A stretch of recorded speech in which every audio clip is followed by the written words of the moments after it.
Everyone, and welcome to Lydia Mafia of Wolfhorn's YouTube channel.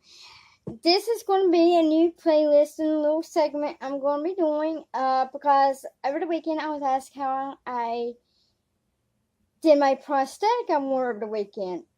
So right now I'm not going to put it on because I got to really get it cleaned up and stuff because it is literally full of spirit gum, so I gotta get it cleaned out before I reapply it and all. But this little segment is this whole segment is going to be tips and a little bit of do's and don'ts and a little bit of tips and tricks that it's going to involve the use of spirit gum, um, Dollar Tree props, as one of these is here. Like I said, it's gonna be like do's and don'ts, including how to do like so like if you want certain color hands. If you notice, I've used a lot of black here, so so that's another trick on how to use this, and this is a combination later on before Halloween. So this is gonna be like little segments that can be used for cosplays, can be used for Halloween, but this segment is about fake blood because of an incident that actually happened last weekend. And so I'm gonna open my box up here, and I'm going to pack away some of my props, my stuff here that I'm not going to be using right now. So they're fully out of the way. They're not distracting me or you guys because this is very important stuff you actually got to hear because it may save your hair later on.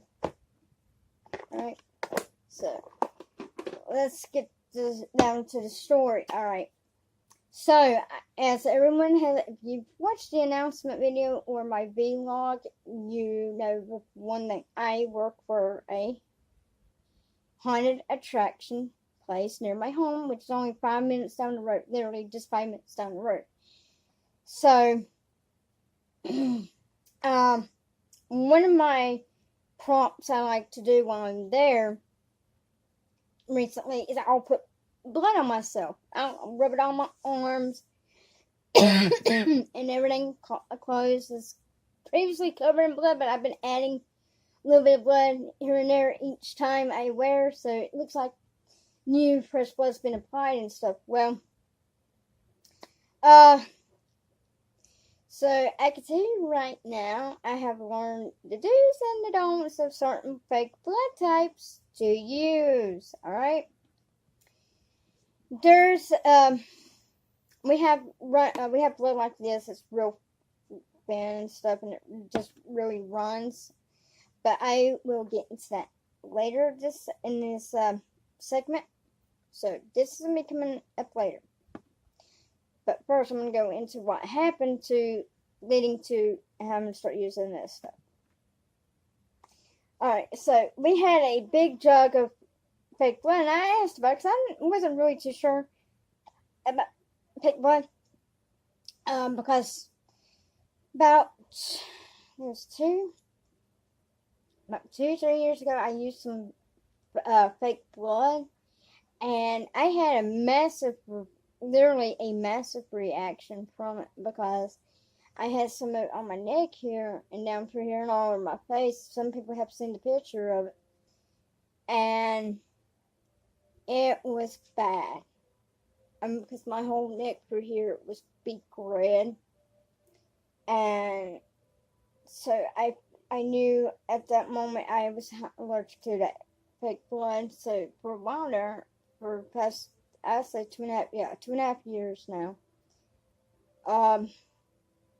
I have not touched fake blood since I started working on the haunted attraction because I was that terrified. I was using paints to create blood and stuff. Well, luckily, luckily I was told a little bit about some of the bloods we have there.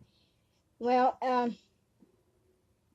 there was this one thing of fake blood. It was in a big jug. I said the jug was about that tall, about that wide, and I call it stage blood because there's a little bit different consistency to it, and it's really sticky. So it's actually almost like actual blood because it coagulates just like blood.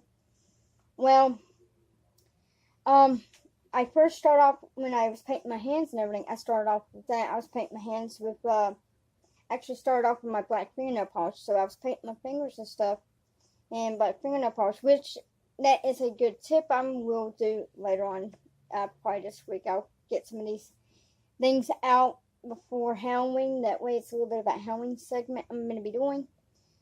And then later on I'll go into more cosplay ideas of makeup and stuff for you all to wear. Oh, sorry, my hair is in my eye and it is bugging it. There we go. So I put some of it on my hands and stuff, and I liked how it felt, and all of a sudden my fingers were like this, and I was like pulling and pulling, and I was pulling, it would pull this stuff, so it looked like flesh coming off my fingers, and I was told that it could possibly stain my skin red. I was like, okay. But I did find out one thing. The best way to get it off is use dark shampoo. For some reason, it will not. I have tried Dawn. I've tried regular soap. And I can tell you right now, it would not come off that easy with regular soap. I put dark shampoo on. Boom, it popped right off. But there was the problem.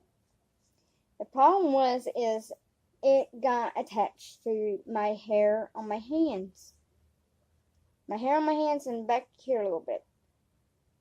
So later at night I came home and I noticed it was peeling up a little bit on my hand, so I went to grab it and pull it off my hand, and you could hear me screaming, yelling because it hurt when I went to pull it up. So it was literally pulling the hair out of my skin. I can tell you right now, it was like bloody waxing with fake blood. So I was being waxed with fake blood.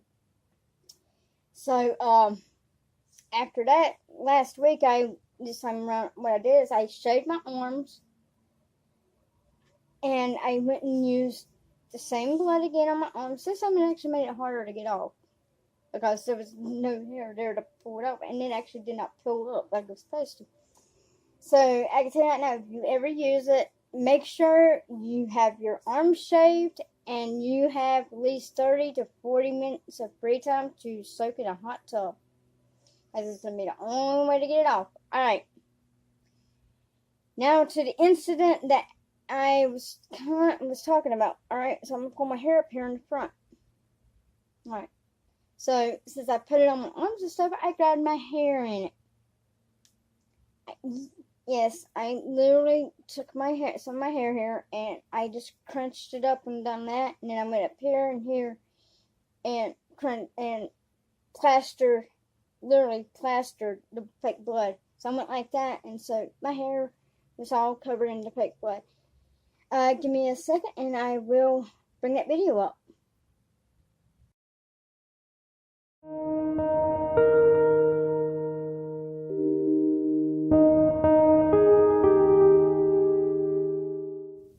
Okay, everyone, you've seen the picture that I was talking about, how bad the blood was in. And if you've seen in some areas, it looked like it was really crusted up and everything. Yes, it was. It was, and I am not joking. It literally was that crusted up to the point where I had to shower twice. I had to wash my hair twice to actually try to get it loosened, and it wouldn't loosen up with the and I still have some of it still actually in my hair here, and that's kind of funny because it's been since Saturday night, and I still have traces up. Yeah, right through here. Sorry, I actually do have traces of it coming out still. So, but what happened was I fell asleep, and that was my mistake. I actually fell asleep and stuff, and so I'm trying to get it out. And so I can tell you right now about this much of my hair was actually encased in the fake blood.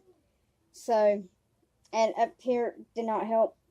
So what happened is I probably washed the stuff. So I have a flea comb because of an incident that happened last year. I went and got a flea comb, and I treated everybody's hair that was in my home, who came to my home. They went through the lice check. So I used the flea comb, and actually right now it would burn the damn lice comb. So I used the flea comb and actually was combing the fake blood on my hair, and it was partially getting it out, and it partially was not. So I took some leave-in conditioner, and what I did is I wrapped my hair up, and I doused my hair wherever the fake blood was stuck out. I doused my hair in it. Still wouldn't come out. So I stood there, and I was pulling and pulling and pulling. I was pulling out chunks of hair to get this out, to get the stuff out. And then I even had to go to some routes.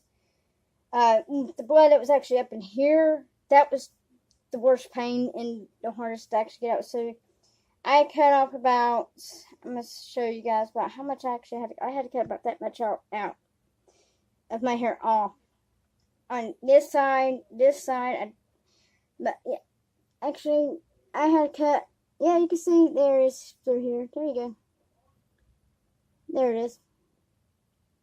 Areas where I actually had to cut my hair off because it was that stuck in my hair. And I can tell you right now, I advise not to ever use that blood. If it sticks to your skin like glue, do not use it. Well, actually, if it sticks to your skin like wax, do not use it in your hair because it will not come out. So I went with this stuff. I was going up to my mother's doctor's appointment for her cast and stuff. So I was like, well, I'm going to stop at Family Dollar store and see what they had if they had fake blood or not. So, because I was trying to find an alternative instead of using what I was using down there. So I came across this stuff. I'll put it right up here so you guys can see it. Well, it would help if it just says fake blood. It is a 1 ounce, 28.3 grams. And it is washable, so it will come out. So what I did is that night I came home. I tested down here at my ends. I made sure that my ends got coated well enough. I waited 2 hours before I washed it out. It actually did not stick. It didn't make my hair clump up or nothing. It actually, I say within 2 minutes, it was gone. There's staining in my hair or anything. So if you want to use fake blood, I would go with this stuff. And it's only $1. So I got it. I have another tube of it. So I'm prepared to to make sure my hair is really getting covered. So I bought 2 tubes of it. I will buy more later. I have to. And I do have, but yes, make sure you use washable fake blood in your hair. Because if you don't, it's not going to come out. You'll have to shave. Because I was coming close to doing that. Debating on about shaving my head. But like I said, use this stuff. It will be perfect. Tomorrow, I will do another video on how to blacken your hands with eyeshadow or hairspray. This is another hack you can use. So, I will talk to y'all later. Have a great day. Bye.